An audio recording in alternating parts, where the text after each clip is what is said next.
May mga pagkakataon po na hindi nyo po masyado makikita si Dior sa content namin. Natutunan ko is tatagan nyo lang yung loob nyo.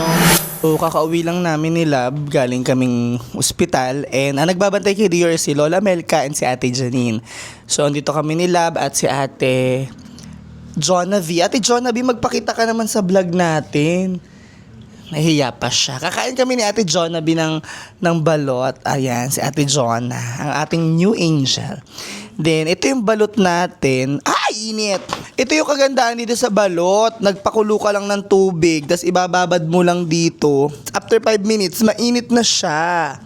Ito yung online balot nating tinatawag, di ba? Ilang peraso to, Lab? 12. 12. 10. Makakapag-abono ka pa nang wala sa oras. Ilang peraso to, Lab? 10 pieces na siya. Ba't ayaw mo kumain ng balot dahil ikaw ay umubos ng butcheron? Ako'y sumakit ang batok. Magme-midnight snack muna kami ni Ate Jonna V. Then may konting chika tayo. Tara, Ate Jonna V. Sa mga gusto pala ng balot na to, meron silang original flavor at may spicy sila. Okay, saan naman tayo mag-promote ng sugal? Mag-promote na lang tayo ng mga pagkain, diba? Ate Jonna, let's eat. And okay na po si Dior. Ganda na po ang kanyang improvement. And hopefully Palitan na ulit kami ng duty. And hopefully po by tomorrow ay makakalabas na po tayo. Ang nangyari kay Dear Love ay Nagkaroon siya ng extensive pneumonia. yan, nagkaroon siya Hindi na na kami nabigla doon kasi ang dami na palang. ay grabe, hindi lang pala kami. Sobrang daming cases dito sa lugar namin sa Lucena City. Yung may mga batang may pneumonia. Lagyan natin sa ating balot. Ang hanghang. Then, lagyan natin ng spicy asin. Ba't ayaw mo talaga? Nabusog ka na. Budburan natin. Ang hanghang. Ito yung ating balot. Nahihirapan ka. Ito yung ating balot. Budburan natin ng spicy asin. Konting sabaw. Try natin.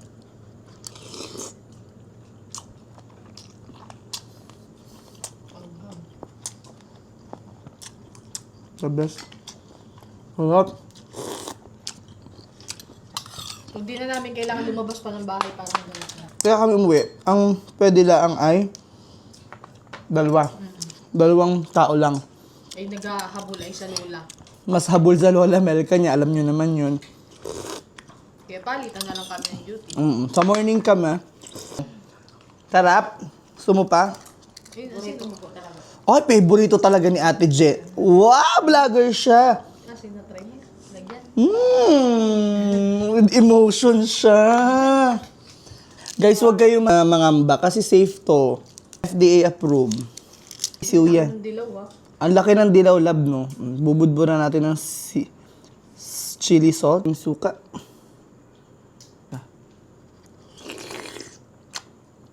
Isa ka pa ate dito.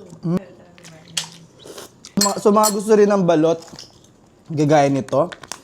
Iwan ko lang sa comment section yung link. Gusto rin po namin magpasalamat. Hugas. Hugas.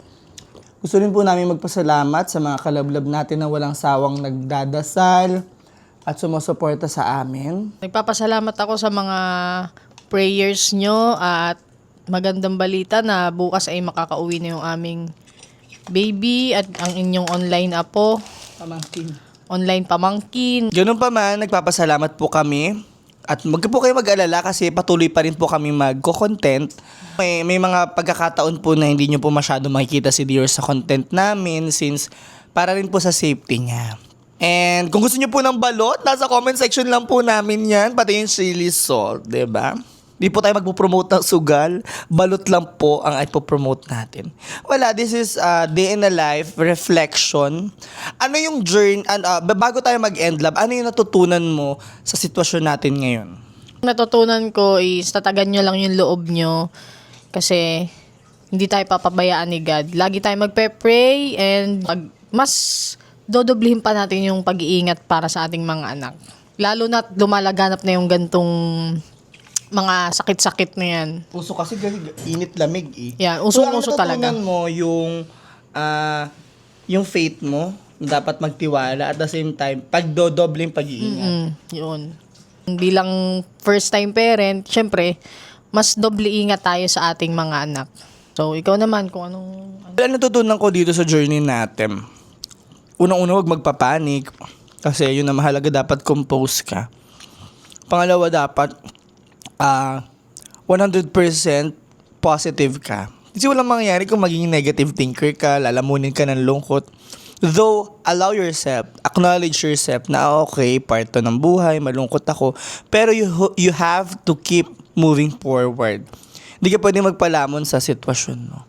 And ganoon pa man, kahit tahimik tong bahay kasi nga wala si Dior, looking forward tayo na maging okay naman siya. Lahat naman ng bagay ay walang imposible, sabi nga natin.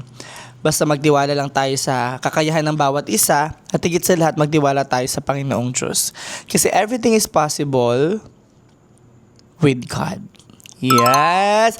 Ganun pa man, maraming salamat po mga kalablab. Thank you so much for watching our short mini reflection vlog. Talagang gusto niya yung balot. Anyways, maraming salamat. See you!